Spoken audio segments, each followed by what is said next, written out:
Donc on est le 28 Tishri 5786, Igeres Hakodesh, chapitre 25. Toutefois, en dehors des restes Israël, la vitalité est reçue à travers les anges extérieurs, auxquels sont confiées les 70 nations.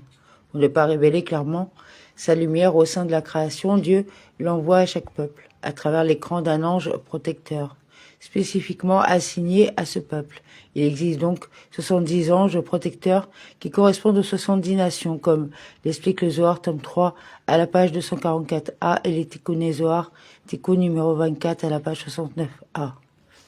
C'est à ce propos que le verset Télim 113.4 dit « L'Éternel est élevé au-dessus des nations », suggérant ainsi la présence des anges protecteurs entre Dieu et les nations.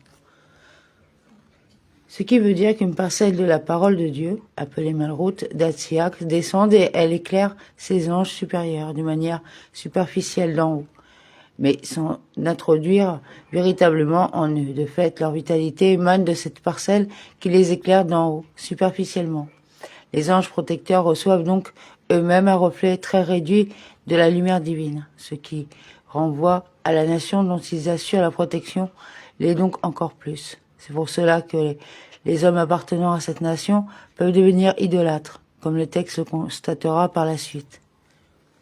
Puis ces anges sont à l'origine de la vitalité des nations, ces animaux domestiques, des bêtes sauvages, des oiseaux qui se trouvent dans les différents pays de la terre matérielle, des cieux matériels, c'est-à-dire des planètes.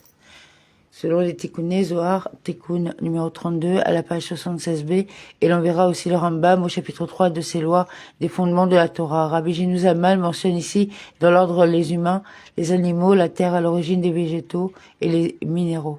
En revanche, il exclut Eretz Israël de cette analyse et précise bien dans les différents pays de la terre, uniquement ce qui veut dire que les animaux se trouvant en Terre Sainte ne reçoivent pas leur vitalité par l'intermédiaire des 70 astres, mais directement de Dieu. C'est pour cette raison que nos sages ont pu dire « Celui qui réside en dehors d'Eretz Israël semble ne pas avoir un Dieu, alors que celui qui réside en Eretz Israël a un Dieu. » Néanmoins, les cieux, la terre, les animaux domestiques, les bêtes sauvages, les oiseaux purs reçoivent l'influence de la Klippa Noga. Ce qui appartient à la Klippa Noga s'élèvera vers le domaine de la sainteté ou bien tombera en celui du mal, en fonction des actions de l'homme. Tous ces êtres peuvent donc être définis comme purs dans la mesure où leur élévation n'est pas une impossibilité intrinsèque. Elle est livrée cependant au libre arbitre des hommes, alors que ceux qui sont impurs de même que les âmes des nations proviennent des autres. Les trois klippas totalement impurs, à la différence de la klippa noga, représentent le mal absolu. Toute possibilité de s'élever leur est donc refusée d'emblée, en vertu des principes que Dieu a instaurés lui-même. Au sein de la création, on verra à ce propos la fin du chapitre 6 et le début du chapitre 7 de la première partie du Tanya. Klippot. En fait, les cieux, la terre et tout ce qui se trouve à l'extérieur des restes Israël sont tous véritablement insignifiants par rapport aux anges qui sont à l'origine de leur vitalité et de leur maintien. Ces anges, à leur tour, sont véritablement insignifiants par rapport à la vitalité qui leur est insufflée par la parcelle de la parole de Dieu, les éclairant d'en haut. Malgré cela, les anges protecteurs des nations sont totalement insignifiants face à la parcelle de la parole de Dieu, qui les vivifie, et a fortiori le sont les nations recevant la vitalité de ces anges. Or, malgré l'insignifiance de la lumière divine reçue par ces créatures, on peut affirmer que la Shérina les habite en état d'exil. La vie émanant de cette parcelle et s'introduisant en eux s'y trouve en exil. C'est pour cela qu'ils sont appelés les autres dieux. Ces autres dieux sont les anges protecteurs des nations qui reçoivent la vitalité céleste et de ce fait ont l'impression d'être eux-mêmes divins.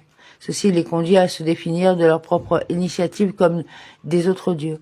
Tout d'abord parce qu'ils exercent leur emprise sur la partie autre, la plus superficielle du domaine de la sainteté et en outre parce qu'une telle présomption de leur part est une démarche idolâtre, faisant d'eux, à proprement parler, des autres dieux.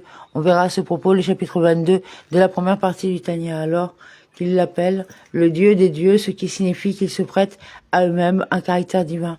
Selon le traité Mélarot 110a, leur prétention à leur divinité ne les empêche pas de reconnaître la suprématie du Saint béni soit-il.